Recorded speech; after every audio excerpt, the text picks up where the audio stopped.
Will Alex Garland's Civil War win your dollar this weekend, or will you end up waving a white flag and staying home for something else? A new See It or Skip It starts right now. See it or skip it. See it or skip it. See it or skip it. Welcome to another episode of See It or Skip It, where we're going to first be talking about one of the biggest films that's going to be coming out that's starting the summer movie season a little bit early, and that is Civil War. This is directed by Alex Garland. You might know him from such sci-fi films as Ex Machina, Annihilation, recently with the horror film Men. This is following a team of military-embedded journalists as they race against time to reach DC before rebel factions descend upon the White House. They have one last opportunity to get an interview with this president, who's played by Nick Offerman, which, I mean, come on, Ron Swanson is president. Who wouldn't love that? Well, apparently half the country. And Kirsten Dunst plays our lead photojournalist, who's kind of famous in this war for her still photography. She's followed along by somebody that's been basically a huge fan of hers from the beginning, a young photojournalist that wants to basically be embattled into the war with her. You might worry that this film is going to get a little bit too muddy into the political stuff, into exactly why each faction is fighting, why Texas and California are together on the Western Front, which is, it's a crazy idea to begin with. But what Alex Garland does that I feel is very clever is not necessarily focus on the how, but where they are currently. This is a visceral, uncompromising vision and a look at the horrors of what a war could actually be like in America. What I immediately caught with this movie is how immersed you become with the story, with following this journey with these photojournalists. It's insane. And the way they depict journalists in this movie, how they kind of put the weight on the story to be through photojournalism and the importance of that during a time of war. They're the record keepers. They're the ones that are making sure that people are held accountable and that you're getting a real look inside of what that war is.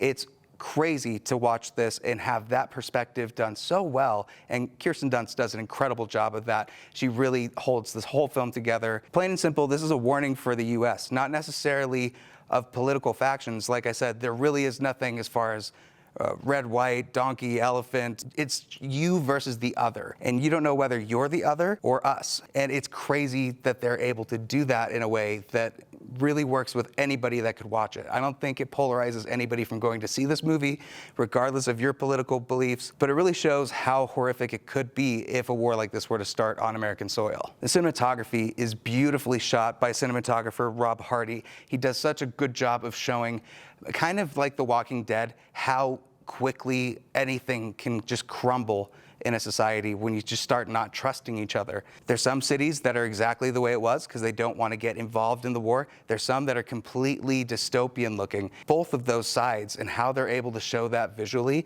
is beautiful, but also horrifying. There's a standout scene stealer of a villain in Jesse Plemons, who really is just one of the most terrifying characters I've seen this year, and he's only on screen for maybe about 10 minutes. The sound design and sound mixing is completely immersive. The gunshots, how you feel like you're on the front line with these combatants, it's completely immersive. This might be my favorite film of Alex Garland's. It might be a toss-up between this and Ex Machina. I'm definitely going to have to give it a rewatch to say that for sure. But this is a film that I think everybody should go see, but just because it's an excellent film with great characters, great sound design, and great visuals. So that's why I'm giving Civil War a See It. And next up, we have Invincible Season 2. If you haven't seen Season 1, I strongly advise that you go and check that out. It's on Prime Video right now. You can watch both seasons. They're both fully available. And I have to say that these are some of the best animated stories to come out for comic book television in a very long time.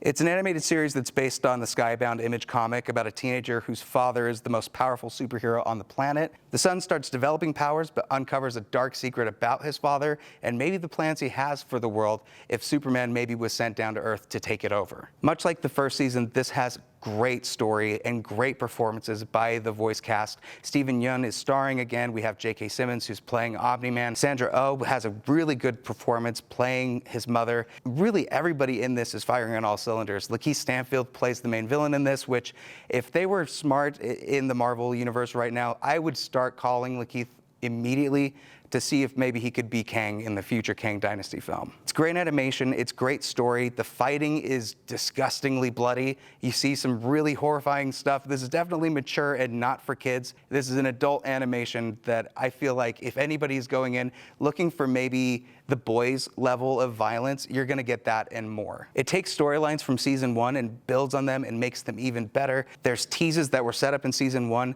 that are put to the forefront in season 2 that are executed really well. Even the side characters have their own moments in this season. The only thing that I wish were different, and this is for people that were watching along as this was coming, is they split season 2 in half and did not release the second half of the season for a few months after. And I honestly forgot about the show. If you're gonna be working on a season, you have to make sure to pull out the entire thing. If you're doing one that you're just gonna binge watch the entire season, that's one thing. If you're doing weekly episodics, but to split it in half and wait to release that second part really took away momentum, and it was to its detriment. So hopefully in season 3, they don't do that. I also think, in my opinion, these episodes are a little bit too long. Instead of a 45-minute runtime each episode, maybe we could have dropped it down to 35 and had more impact and wait to what was going on. Definitely check out Invincible season 2 and check out season 1 as well. And just a side note, Curb Your Enthusiasm just wrapped up its entire series, and just thank you, Larry David, for giving us some of the best comedy in television ever. For the past couple decades, it has been a bedrock for comedy and really brought in so many great stars. Larry David is hilarious, and he did such a great job with the ending of this. Perfect way to wrap up the show. Thank you. Make sure that you check that one out too. And next up, we have Sasquatch Sunset. This actually debuted at Sundance. It stars Jesse Eisenberg. He's a part of a family of Sasquatches, possibly the last of their kind, who's embarking on an absurdist, epic, sometimes funny, and ultimately a bit of a poignant story over the course of 1 year. This is about a family learning to adapt to change, how the world is changing around them and how they react to that. And really no dialogue is spoken through the entire movie. What I can say the positives are is that the costume and the makeup design in this is really incredible. There's really great shots of the sweeping landscape, cinematography is on point, and some of the moments between the family are actually heartfelt, and there's some humorous points to the film. But honestly, it is way too experimental, and it just ended up not being my vibe. It feels like an SNL sketch that's gone on way too long that no one has told to wrap. While there's some funny moments, all of it is toilet humor, much like even the Minions, and that's not something I could recommend to children, let alone adults wanting to watch a movie like this. And overall, it's just not something that I would recommend anybody check out. Maybe it's something that you might like for the experimental reasons for it,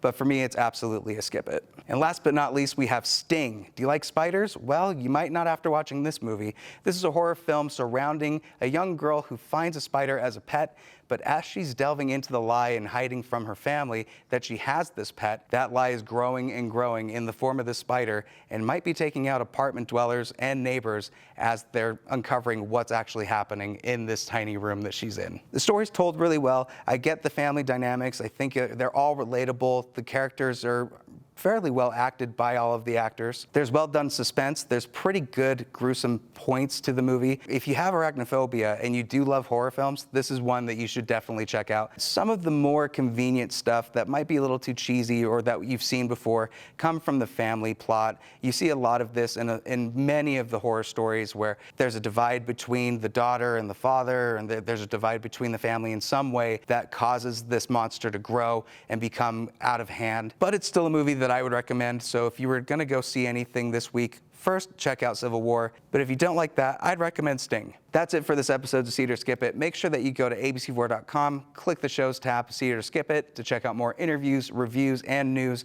Make sure that you check out more of our videos on the YouTube channel and like this video if you ended up having a good time with it. If not, hit like too. It'll bug me so much. Thank you so much as always for watching, and I will see you at the next review. See it or skip it. See it or skip it. See it or skip it.